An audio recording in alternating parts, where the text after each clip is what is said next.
वो साले साहब बताते हैं, और किसी विधायक को जे हमारे बहनोई बताते हैं, और किसी विधायक को रिश्तेदारी का नाम ले करके और मैडम को फोन करवाते हैं कि आप यदि जीडी सोनकिया का बुरा करेंगे तो आप छतरपुर में नहीं रह पाएंगे। इस तरह से इनका बहुत ही वो है। जबकि यहाँ पर जब से मैडम आई हैं तो हमारे विधायक जी का इतना सरल स्वभाव है कि किसी भी क्षेत्र से यहाँ से मैडम का कोई विरोध नहीं हुआ है। जैसे आपने बताया किसी को वो फूफा, किसी को मामा, किसी को जीजा बताते हैं विधायकों को, तो सही में इनके रिश्तेदार हैं क्या राजनीति में जी?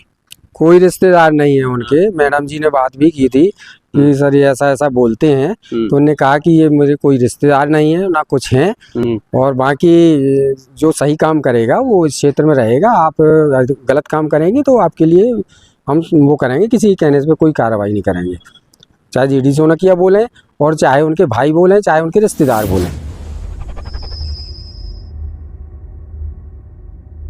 नमस्कार, मैं हूं आपके साथ राकेश इछारे और आप देख रहे हैं महा कवरेज न्यूज। जनजाति कार्य विभाग छतरपुर इस बार सुर्खियों में है और आरोप लगे हैं जिला संयोजक पर। उसी मामले हम जानने की कोशिश करेंगे। हमारे साथ भी अनिल चौरसिया आदिम जाति कल्याण विभाग के छात्रावास के अधीक्षक हैं और महाराजपुर के अधीक्षक हैं। इनका नाम भी कहीं ना कहीं शिकायतों में है और वसूली में भी इनका नाम लपेटा जा रहा है। क्या मामला है, क्या सच्चाई है, हम उन्हीं से जानते हैं। का मैटर क्या है जी? पूरा आपके ऊपर आरोप लगे कि भैया आप वसूली करवाते हैं क्षेत्र में।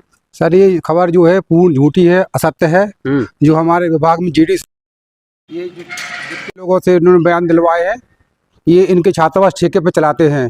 चूँकि इन लोगों की शिकायतें लगातार आ रही थी तो ये जिला संयोजक दबाव बनाते हैं कि निरीक्षण न किए जाएं। चूँकि डीसी टीम सागर ने निरीक्षण किए हैं तो इन लोगों ने ये जानबूझ के दबाव बनाने के लिए ये सब प्रकाशित कर रहे हैं।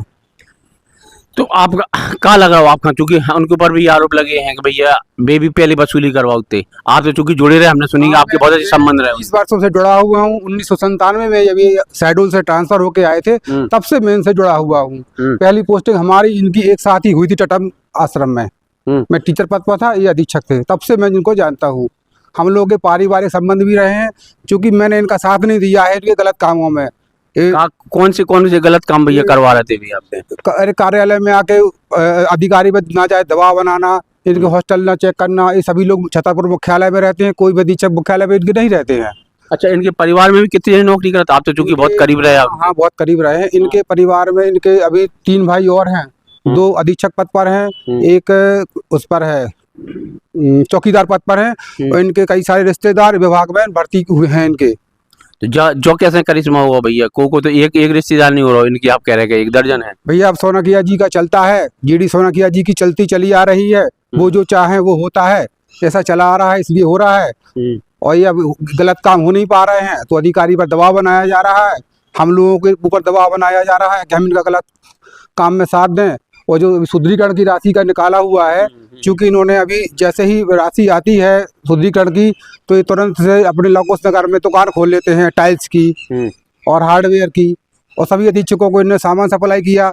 चूंकि हम लोगों ने इनका सामान लिया नहीं है तो इनको उस चीज़ का बुरा लगा, भाई जांच करा ली जाए सभी जगह। अच्छा, बार बार आओ कि मरम्मतीकरण को पैसा आओ, जो 2 करोड़ रुपया उनको क्या वो जो है उनका जो भाई इंटरव्यू सुना है हमने कि 2 करोड़ का रुपया आया वो। तो वो कैसा डिस्ट्रीब्यूशन हुआ और फिर क्या काम होने थे उसमें? मरम्मत के कार्य थे, टाइल्स वगैरह थे, या कुछ लाइट वाइट का काम था, या जो खिड़की दरवाजे का था ये था, या कुछ लाइट वगैरह था, ये सब काम थे। अच्छा, तो आप कैसे कह सकते कि भैया पैसा वसूल करे कि नहीं करे? भी तो अधीक्षक आपको बराबर लगा कि भैया आपने पैसा मांगा। इन लोगों के छात्रावास ठेके पे चलाते हैं, गारंटी लेते हैं कि बेटा तुम चिंता नहीं करो, तुम्हारे छात्रावास में चलाऊंगा, अधिकारी तुम्हारा कुछ नहीं बिगाड़ सकता है। अब तो अधिकारी ने बिगाड़ रहा, चूंकि अधिकारी जांच करे पहुंच गया उनके, इसीलिए इन्हें फर्जी रिपोर्ट न्यूज देना शुरू कर दिया। अधिकारी को दबाव बनाना शुरू कर दिया कि कमीशन ले रहे हैं। चूंकि महिला अधिकारी हैं, सीधी सादी हैं, तो दबाव में लेना है तो ले लिया। अच्छा, वो किस तरह के दबाव बनाते? चूंकि आपने बताया कि भाई वो गलत कामों करने के लिए इसका ट्रांसफर उधर कर दो, इसका ट्रांसफर उधर कर दो, इसको 2 छात्रावास दे दो, इसको 3 छात्रावास दे दो। इन जिन लोगों ने बाइट दिए सबके 2-2, 3-3 छात्रावास है, जांच करा ली जाए इन्हीं लोगों। अच्छा, कुछ छात्र जांच हुई अभी? हाँ, जांच हुई है, इसीलिए तो ये बौखला गए हैं। इनको लग रहा है कि मेरा छात्रावास ना चला जाए, कहीं मेरे कोई कार्रवाई ना हो जाए, बंद हॉस्टल चला रहे हैं। कहीं हॉस्टल बच्चे ने रखना पड़े। अभी वहाँ सर्वे का निरीक्षण हुआ है, वहाँ बंद पाया गया, बारीगढ़ का बंद पाया गया। 4 बच्चे 5 बच्चे 50 सीटर में। मैं भी अधीक्षक हूँ, मेरा भी हॉस्टल देख लें, कोई दिक्कत नहीं है, मैं भी काम कर रहा हूँ। अच्छा, इनकी भर्ती के ऊपर भी आरोप लगे भैया जी सोनाकी जी की जो भर्ती है कचू भैयन की, हाँ उनमें लफड़ा है। हाँ आप जुड़े रहे, का लफड़ा है? हाँ, सब आ गया, सब फर्जीवाड़ा हुआ है। आप बताओ कैसे फर्जीवाड़ा? अपात्र लोगों को ये नियुक्तियाँ कैसे- पात्र भी नहीं है। कैसे अपात्र नहीं है? हाँ, जो अपात्र थी देवी, अब उनका 3 नियुक्तियाँ हो गई 2008 में, बल्कि 26 जनवरी 2001 के बाद नहीं होना चाहिए थी, लेकिन 2008 में नियुक्ति हो गई। शिकायतें गाते तो भाई नहीं उनकी। शिकायतें हुई तो ऊपर के स्तर से वो निपटते रहे अपना, रसूख वाले लोग हैं, करते रहे। अच्छा, आप और अलग अलग कैसे हैं भैया? हमने सुनी आप बहुत करीब रहे हैं सोनाकी जी के। अब हमने उनका ब्लैकमेलिंग करने में किसी का साथ नहीं दिया तो आप अलग हो गए।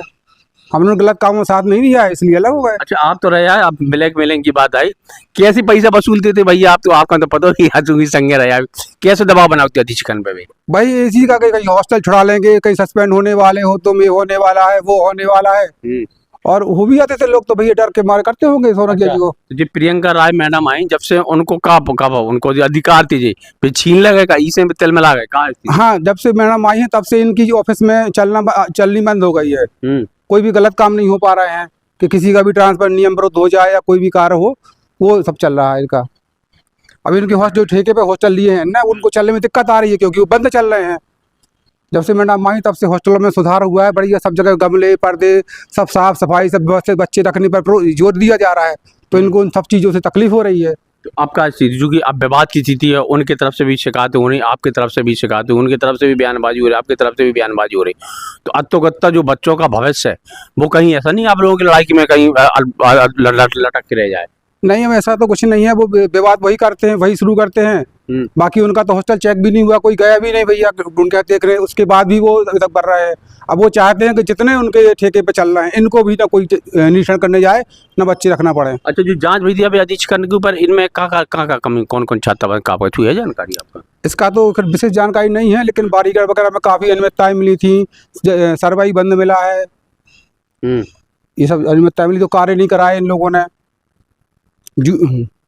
अच्छा, पूर्व में भी इनके ऊपर आरोप लगे कि भैया पूर्व में वसूली करवाती है, अधीक्षक से बात हुई थी हमारी, प्रजापति भी कहती भैया हमें वसूली करते हैं, हमें दबाव बनाते जो। हाँ जी सर, लेते रहे लोगों से। तो का बहाने के काम के बहाने, ट्रांसफर के? हाँ, इसी ट्रांसफर के बहाने और सस्पेंड के बहाने, चूंकि अधिकारी फेवर में रहे तो उन्होंने कहा भैया तुम दे रहे हो नहीं, तुम सस्पेंड हो जाओगे, सुबह तो नौकरी करना है आदमी को, तो क्या करे। कई बार तो मेरे ऊपर भी दबाव बनाया गया, मैंने भी कई बार पूर्व में लिख के दिया है, चूंकि के इनसे उधार धमकी भी दी जाती नहीं हमें, मेरा लिखा हुआ अभी तक कार्यालय में जमा है। कैसी धमकी देते? अरे यही कि तुम्हारा ट्रांसफर होने वाला है, सस्पेंड होने वाले हो, कहीं कुछ कहीं कुछ। अब चूंकि सवालों के घेरे में जिला संयोजक हैं, उनके ऊपर भी सवाल खड़े हो रहे हैं कि भाई ये वो अधीक्षकों के साथ मिलकर राजनीति कर रहे हैं, अवैध वसूली करवा रही हैं। नहीं, ये बात पूर्ण निराधार है, असत्य है, ऐसा कहीं नहीं है, केवल कहने की बातें हैं। चूंकि उनके ऊपर कार्रवाई ना हो जाए, इस बात को दबाव बनाने के लिए अधिकारी पर दबाव बना रहे हैं, बाकी कोई वसूली नहीं हुई है, ना किसी ने मेरे द्वारा। उनके रिश्तेदार बता रहे हैं, उनके रिश्तेदार बहुत सारे हैं पे आदिम जाति कल्याण विभाग में। हाँ, बहुत सारे रिश्तेदार। वो कोई है का, तू है जानकारी? अब हैं, भाई हैं, भतीजे हैं, और कई सारे लोग हैं। कैसे भर्ती हुई भैया जी? जो चमत्कार सोनाकी जी ने कैसे कर दिया? भैया सोनाकी जी का चमत्कार है, कुछ भी हो सकता है। अगर वो धर्म की बात बोले, जगना सरकार को बहुत मानते हैं, उन्होंने जो बयान दिए हैं वो वहां चल के दे दें तो स्वीकार करें। जगना सरकार को आ रहा हो तो आप कहाँ पता है कि जगना सरकार को की स्थान है कोई धार्मिक? हाँ जी सर, वहीं डोमरा पर एक मंदिर है, जगना सरकार बहुत मानते हैं वो उनको, हम लोग भी मानते हैं, हम लोग भी कभी कभी आते जाते रहते हैं, क्योंकि हमारे उनसे बहुत पुराने संबंध है सोनाकी जी से। अभी है आपसी मनमुटाव। जगना सरकार से तो अभी भी ये संबंध के नहीं है? हाँ, अभी भी है, जगना सरकार से भी है। अच्छा, प्रशासनिक स्तर पे क्या कार्रवाई चाहते हैं आप, चूंकि आप लोगों पर आरोप लगे हैं? क्या हम लोग चाहते हैं निष्पक्ष जांच हो, उनकी भी हमारी भी।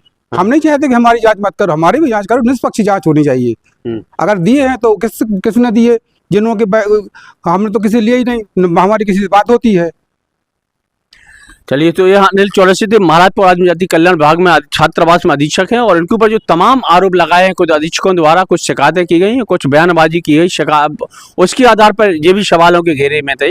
अनिल चौरसिया का कहना यह है कि उनके द्वारा जो भी आरोप लगाए गए अधीक्षकों द्वारा, वो कार्रवाई के डर से कहीं ना कहीं सवालों के अधिकारी को भी कटघरे में खड़े कर रहे हैं और इनको भी, बल्कि अवैध वसूली से नाता ना तो इनका है और ना जिला संयुक्त का। राकेश रिछारिया, महाकवरेज न्यूज।